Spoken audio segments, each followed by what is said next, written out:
बच्चों, स्वागत है आपका मेरे YouTube चैनल पर। पिछली कुछ वीडियोस में मैं आपको चैप्टर 1 के कुछ इंपॉर्टेंट टॉपिक्स दे रही थी, लेकिन आज से मैंने ये प्लान चेंज किया है कि मैं ये चाह रही हूँ कि आपको एक एक टॉपिक हर एक एग्जाम्पल के थ्रू और हर एक एक्सरसाइज में जितनी भी चीज़, जितना भी मटेरियल है, मैं 1 बाय 1 स्टेप बाय स्टेप आपको पूरा दे सकूँ, जिससे कि आपको चैप्टर में किसी भी तरीके का कोई कन्फ्यूजन ना रहे। तो पहला चैप्टर मैं ऑलरेडी उसके इंपॉर्टेंट टॉपिक्स दे चुकी हूँ। आने वाली वीडियोस में मैं उसका प्रॉपर मटेरियल आपको भेजने वाली हूँ। आज जो मेरा टॉपिक है वो चैप्टर 2 का है। चैप्टर 2 का मैंने पूरा एक एक्सरसाइज 2.1 मैंने आज ली है। उसके जितने भी तरीके के क्वेश्चन हैं आज मैं अपने इस वीडियो के थ्रू आपको समझाने की पूरी कोशिश कर रही हूँ। और आप लोग अगर इस वीडियो को देखते हैं तो मुझे नहीं लगता कि इसके बाद इस एक्सरसाइज में आपको किसी भी तरीके का पॉलिनोमियल्स में कोई डाउट रह जाएगा।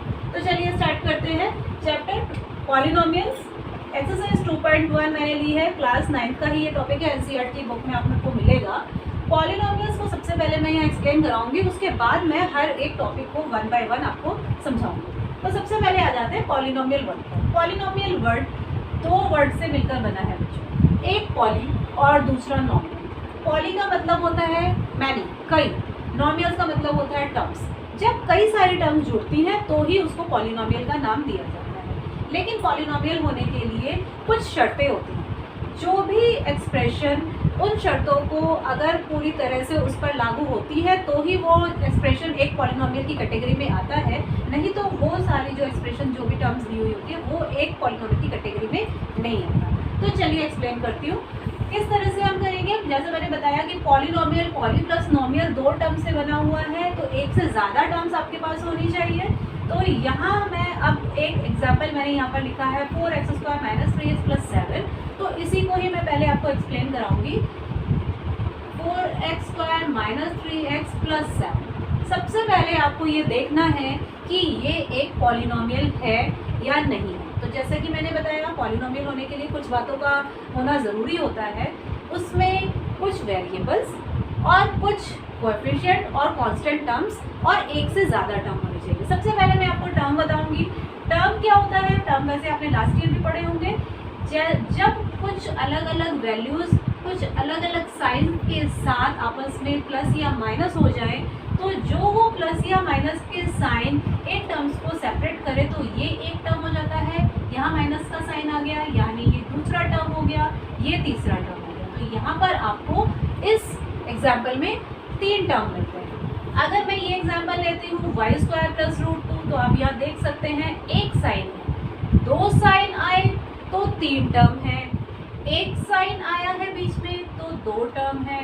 अगर आप ये लगाइए कि अगर इसके पीछे मैं और कुछ वैल्यूज़ भी ऐड कर देती हूँ तो वो एक टर्म और बढ़ गई। साइन देखिए आपको यहाँ कितने डिफरेंट साइन मिल रहा है, 1, 2 और 3। तो जितने भी साइन आपको मिलते हैं ठीक उससे एक ज़्यादा आपके पास टर्म होती है किसी भी पॉलिनोमियल में। तो यहाँ अभी सबसे पहले हम पॉलिनोमियल के बारे में पता कर रहे हैं। तो यहाँ पर टर्म्स हमें पता चल गई कि कितनी टर्म्स है। तो आपको जैसे कि मैंने अभी बताया कि मैनी टर्म्स, एक से ज़्यादा टर्म होनी चाहिए, जो कि इस एग्जाम्पल में है। तो अभी हम इसका फर्स्ट एग्जाम्पल, क्वेश्चन नंबर 1 का फर्स्ट पार्ट ही ले रहे हैं। तो इसमें आपके पास 3 टर्म। तो पहली शर्त इस एक्सप्रेशन ने पूरी कर दी कि इसमें एक से ज़्यादा टर्म है, यानी ये पॉलिनोमियल हो सकता है। लेकिन अभी भी कुछ बातें और बाकी रहती हैं। आगे की बात क्या है? उसमें आपको देखना होता है कि वेरिएबल कहाँ है और कौन सी वेरिएबल है। तो वेरिएबल मैं आपको बताऊं, जितने भी अल्फ़ाबेट्स होते हैं ABC, XYZ, PQR, तो इस तरह के अल्फ़ाबेट्स को ही हम वेरिएबल बोलते हैं। तो यहाँ पर जो आपका वेरिएबल है, यहाँ आपको इस एग्जाम्पल में वेरिएबल आपको यहाँ x मिलता है। अगर मैं आपको ये दूसरा एग्जाम्पल ले लेती हूँ y² + √2, तो यहाँ वेरिएबल आपको y मिलता है, यहाँ पर वेरिएबल आपको t मिलता है। तो जो भी अल्फ़ाबेट आपको मिलता है एग्जाम्पल में, वो वेरिएबल होता है। तो वेरिएबल कितने होने चाहिए? एक पॉलिनोमियल होने के लिए एक ही वेरिएबल होना चाहिए किसी एक पॉलिनोमियल में। एक से ज़्यादा वेरिएबल, अगर एक से ज़्यादा अल्फ़ाबेट अगर हमारे किसी एक एक्सप्रेशन में आ गए तो वो पॉलिनोमियल नहीं होता है। जैसे कि आपको मैं यहाँ समझाऊँ कि यहाँ पर आपको दिख रहा है कि एक ही तरह का वेरिएबल है, जो कि पूरी लास्ट तक x ही रिपीट हुआ है, x के अलावा और कोई अल्फ़ाबेट यहाँ यूज़ नहीं हुआ है। तो इसमें एक ही तरह का वेरिएबल हुआ जो कि x है। यहाँ एक एग्जाम्पल मैंने लिखा है, यहाँ पर मैंने x की power 10 y cube and t to the power 50 लिखा है। यहाँ आप देख सकते हैं यहाँ पर 3 अलग अलग अल्फ़ाबेट दिखाई दे रहे हैं, यानी यहाँ पर 3 वेरिएबल हैं। तो पॉलिनोमियल होने के लिए जो पहली बात मैंने बताई थी कि एक से ज़्यादा टर्म होनी चाहिए, जो कि यहाँ पर 3 टर्म है, यानी ये पॉलिनोमियल हो सकता है। दूसरी बात मैं जो बता रही हूँ कि उसमें जो भी वेरिएबल है वो सेम काइंड का होना चाहिए, कोई एक ही अल्फ़ाबेट उस पर यूज़ होना चाहिए, एक से ज़्यादा अल्फ़ाबेट उसमें नहीं होने चाहिए, जो कि यहाँ हमारे इस एग्जाम्पल में ऐसा ही है। यहाँ वेरिएबल x है। और तीसरी बात आपको याद रखनी है कि जो भी आपको वेरिएबल मिल रहा है उसकी पावर, उसकी डिग्री, उसको आपको चेक करना होता है। वो डिग्री आपकी एक होल नंबर होनी चाहिए। होल नंबर आपको मालूम है 0 से स्टार्ट करते हुए आगे तक के सभी नंबर होल नंबर में होते हैं। तो जो भी वेरिएबल है उसकी डिग्री 0, 1, 2, 3, 4, 5 इस तरह से हो सकती है, लेकिन उसकी डिग्री रेडिकल साइन में, माइनस में, फ्रैक्शन में इस तरह से बिल्कुल नहीं होनी चाहिए। अगर है तो वो पॉलिनोमियल नहीं है। तो यहाँ पर हमारा जो ये एक्सप्रेशन मैंने लिया है, ये एक्सप्रेशन हमारी तीनों बातों को ही, तीनों शर्तों को ही पूरी करता है। सबसे पहली शर्त ये थी कि इसमें एक से ज़्यादा टर्म होनी चाहिए, तो वो इसमें है। दूसरी शर्त इसमें थी कि एक ही तरह का वेरिएबल, कोई एक ही काइंड का अल्फ़ाबेट होना चाहिए, वो भी इसमें है।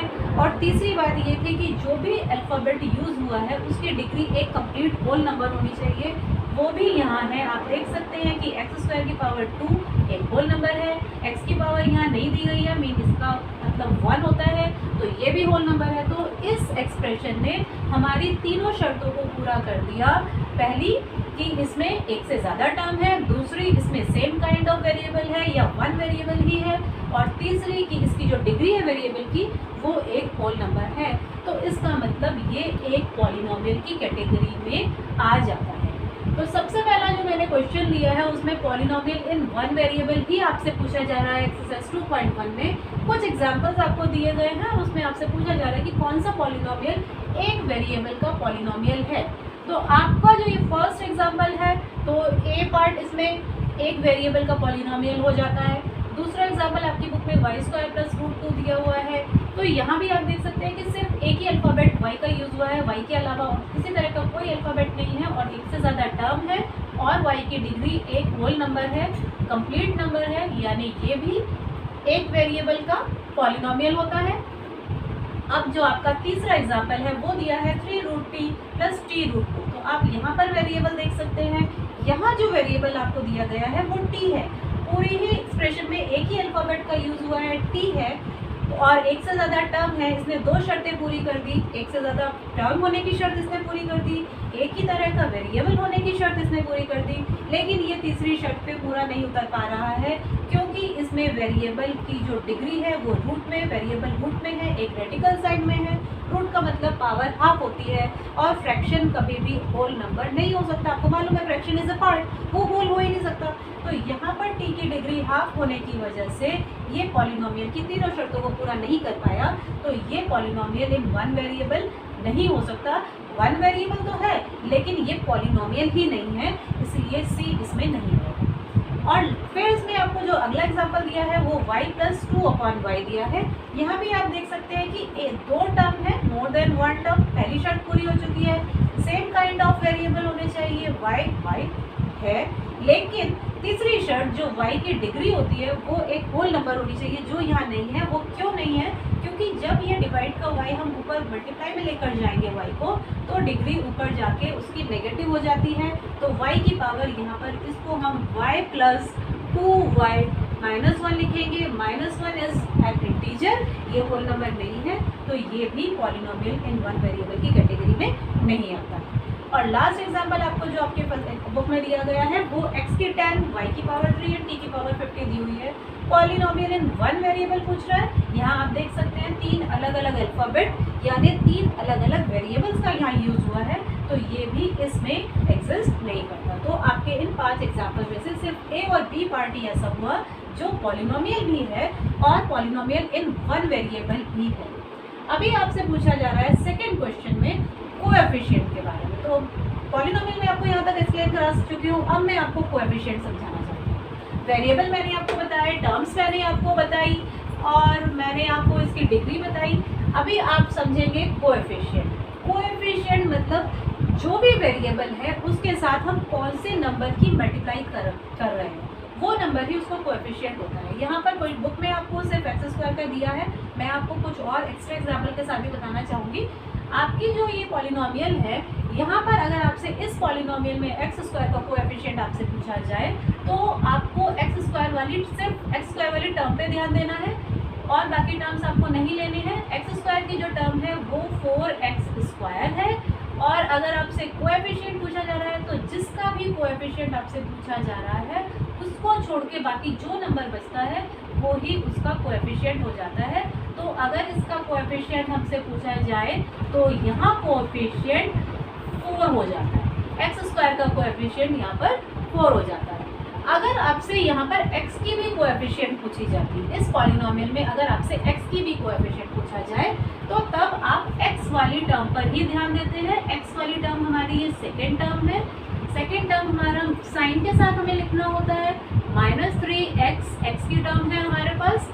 और आपसे अगर पूछा जाए कि x का कोएफिशिएंट बताइए तो जिसका भी कोएफिशिएंट आपसे पूछा जाए उस टर्म को आप अलग से उतार लीजिए उसके साइन के साथ, और जो x का जिस भी वेरिएबल का पूछा जा रहा है उस वेरिएबल को आप हटा दीजिए, तो जो बचा वो ही आपके लिए x का कोएफिशिएंट होगा।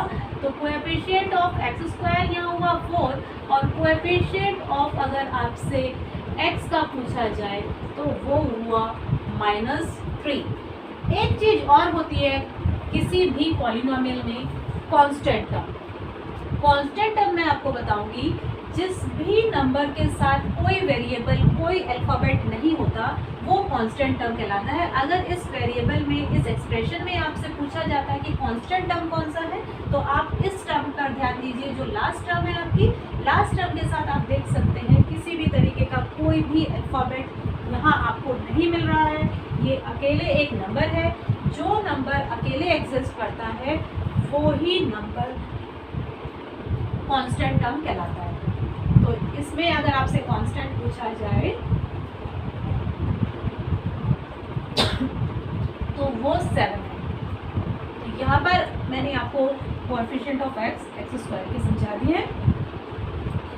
अब हम आ जाते हैं degree of the polynomial. Degree कैसे होता है तो चलिए मैं इसी एग्जाम्पल के थ्रू आपको डिग्री भी समझाऊंगी। डिग्री क्या होती है, जब आपको कोई एक पॉलिनोमियल मिल जाता है तो उसमें आपको सभी टर्म्स को देखते हुए और उसकी जो सबसे ज़्यादा जिस टर्म की डिग्री पावर होती है वो ही उस पॉलिनोमियल की डिग्री कहलाती है।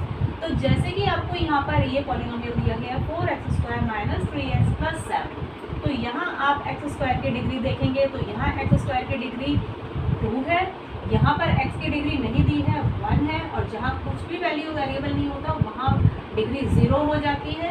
तो सबसे ज़्यादा पावर जो भी आपको अपने वेरिएबल की मिले, अपनी पॉलिनोमियल में वेरिएबल की जो सबसे ज़्यादा पावर, सबसे ज़्यादा एक्सपोनेंट मिले वो ही डिग्री कहलाती है। तो यहाँ पर अगर आपसे डिग्री पूछा जाए तो डिग्री यहाँ पर 2 हो जाएगी क्योंकि यहाँ सबसे ज़्यादा पावर आपको 2 मिलती है। तो यहाँ डिग्री क्लियर हो जाता है।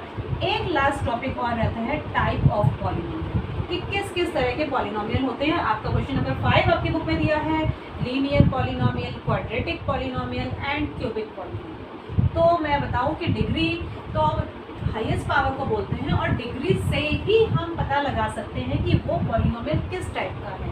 अगर किसी पॉलिनोमियल की डिग्री आपको 1 मिलती है तो वो एक लीनियर पॉलिनोमियल कहलाता है, अगर डिग्री 2 मिलती है तो वो क्वाड्रेटिक कहलाता है, और अगर किसी की डिग्री 3 मिलती है तो वो क्यूबिक पॉलिनोमियल कहलाता है। तो यहाँ सारी चीज़ें मैंने आपको क्लियर कर दी कि 1 वेरिएबल के पॉलिनोमियल, कोएफिशिएंट x और x स्क्वायर का निकालना, डिग्री बताना और टाइप ऑफ पॉलिनोमियल। कुछ एग्जाम्पल मैंने यहाँ लिए हैं। अब मैं इन्हीं सारी चीज़ों को इन एग्जाम्पल के थ्रू आपको फिर से क्लियर कराऊंगी। तो सबसे पहला टॉपिक जो एग्जाम्पल हमारा है वो मैं इसके बारे में आपको बता चुकी हूँ। इस वाले पॉलिनोमियल के मैंने आपको बता दिया है कि ये पॉलिनोमियल इन 1 वेरिएबल है इसमें अगर x का कोएफिशिएंट निकालना है तो वो -3 है, x² का कोएफिशिएंट निकालना है तो वो 4 है। अगर आपसे इस पॉलिनोमियल की डिग्री पूछी जाए तो डिग्री इसकी हाईएस्ट पावर जो कि 2 है, और टाइप ऑफ पॉलिनोमियल अगर पूछा जाए तो अगर पॉलिनोमियल की डिग्री 2 है तो उसको एक क्वाड्रेटिक पॉलिनोमियल कहते हैं, तो ये एक क्वाड्रेटिक पॉलिनोमियल कहते हैं। दूसरा एग्जांपल मैंने लिया है y² + √2। सपोज आपको ये इस क्वेश्चन में दिया जाए कि ये एक वन वेरिएबल का पॉलिनोमियल है या नहीं, बिल्कुल है, एक से ज़्यादा टर्म है और एक ही तरह का वेरिएबल, एक ही अल्फ़ाबेट इसमें यूज़ हुआ है और उस अल्फ़ाबेट की पावर भी एक होल नंबर है, तो ये पॉलिनोमियल इन वन वेरिएबल है। अगर यहाँ से आपसे कोएफिशिएंट, जैसे कि यहाँ पर तो x अल्फ़ाबेट दिया हुआ है, यहाँ पर अगर आपसे y² का कोएफिशिएंट पूछा जाए तो आप देख सकते हैं जिसका भी कोएफिशिएंट, मैंने बोला जिसका भी कोएफिशिएंट आपको निकालना है, आपको सिर्फ वो टर्म ले लेनी है, तो हमारी y² की टर्म में सिर्फ और सिर्फ y² ही है। हमें देखना होता है कि उस नंबर में किस नंबर से मल्टीप्लाई है। आप देख सकते हैं कि आपके यहाँ पर कोई भी नंबर नहीं दिया है, मैंने बताया था जिसकी निकालनी है कोएफिशिएंट उसको आप ढक दीजिए, बाकी जो बचा, बाकी कुछ भी नहीं बचा। जब कुछ नहीं बचा मीन्स 1 बचा है।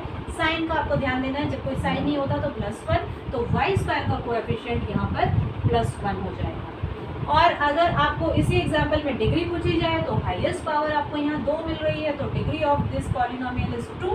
और टाइप ऑफ पॉलिनोमियल आपसे पूछा जाए, यहाँ पर 2 टर्म है और यहाँ की डिग्री पे आपको ध्यान देना होता है, डिग्री 2 होने की वजह से ये एक क्वाड्रेटिक पॉलिनोमियल है। और ये जो सी एग्जाम्पल दिया हुआ है, इसमें मैंने आपको बताया था कि ये पॉलिनोमियल ही नहीं होता, तो फिर इसमें कोएफिशिएंट और डिग्री निकालने का कोई मतलब नहीं बैठता है। यहाँ पर मैंने 2 एग्जाम्पल और लिए हैं, π/2 x² + x। तो यहाँ भी आप देख सकते हैं ये भी एक से ज़्यादा टर्म इसमें है, एक से ज़्यादा टर्म होने की वजह से ये पॉलिनोमियल है। और पॉलिनोमियल अगर वन वेरिएबल का इसमें पूछा जाए कि क्या ये है या नहीं है, तो then yes, this is a polynomial in one variable. दूसरे में आपसे पूछा जा रहा है कि x और x² का कोएफिशिएंट बताइए, तो x², पहले हम x का कोएफिशिएंट निकालते हैं। x का कोएफिशिएंट निकालने के लिए आप x वाली टर्म को उतार लेते हैं विद साइन, और मैंने बोला था जिसका भी कोएफिशिएंट निकालना है उस वेरिएबल को आप हटा दीजिए, तो क्या बचा, सिर्फ प्लस बचा। तो जब कोई साइन नहीं बचता है तो इसका मतलब उसका कोएफिशिएंट +1 हो जाता है। दूसरे में से पूछा गया है कि x² का कोएफिशिएंट बताइए, तो अब हम x² वाली टर्म को उतार लेते हैं, π/2 x², और x² का कोएफिशिएंट निकालना है तो जिसका कोएफिशिएंट निकालना है उसको हम हटा देते हैं। क्या बचा हमारे पास, सिर्फ π/2, तो x² का कोएफिशिएंट π/2 हो जाता है। और अगर आपसे यहाँ डिग्री पूछी जाए तो आप देख सकते हैं वेरिएबल की degree, highest degree, highest power 2 है, तो इस पूरी पॉलिनोमियल की डिग्री भी 2 है। और टाइप ऑफ पॉलिनोमियल यहाँ पर 2, यहाँ पर डिग्री 2 होने की वजह से ये भी एक क्वाड्रेटिक पॉलिनोमियल कहलाएगा। और अगर आपसे लास्ट एग्जांपल लिया जाए, यहाँ पर आप देखिए, यहाँ पर वेरिएबल एक ही यूज़ हुआ है जो कि t है। इसमें आपसे t का कोएफिशिएंट निकालना है तो 5 है, और अगर आपसे डिग्री पूछी जाए तो डिग्री इसकी हाईएस्ट 1 मिल रही है, और टाइप ऑफ पॉलिनोमियल इसमें डिग्री 1 होने की वजह से ये एक लीनियर पॉलिनोमियल होगा। क्यूबिक पॉलिनोमियल का भी मैं एक एग्जांपल दे देती हूँ। सपोज आपको इस तरह से कोई एक पॉलिनोमियल दिया हुआ है जिसकी डिग्री आपको 3 मिल जाए, हाईएस्ट डिग्री जिसकी 3 मिल जाए, डिग्री अगर किसी पॉलिनोमियल की 3 हो जाती है तो वो एक क्यूबिक पॉलिनोमियल होता है। तो ये कुछ टॉपिक हैं जो आपके एग्जाम्पल एक्सरसाइज 2.1 में विद एग्जाम्पल और क्वेश्चंस में दिए गए हैं। अगर आप मेरी इस वीडियो को अच्छे से देखते हैं तो मुझे नहीं लगता कि कोई भी टॉपिक इस एक्सरसाइज का बचता है जो आपको क्लियर नहीं हुआ हो। तो आगे भी देखते रहिए, क्योंकि मैं अब स्टेप बाय स्टेप आपको हर एक एक्सरसाइज का यहाँ पर सॉल्यूशन देने वाली हूँ। और अगर आपको पूरी बुक का सॉल्यूशन चाहिए तो मेरे चैनल को लाइक और सब्सक्राइब करना मत भूलिए, और जिससे कि आपको अपना सारा मटेरियल किसी एक प्लेटफॉर्म पर मेरे चैनल पर आपको मिल जाए। धन्यवाद।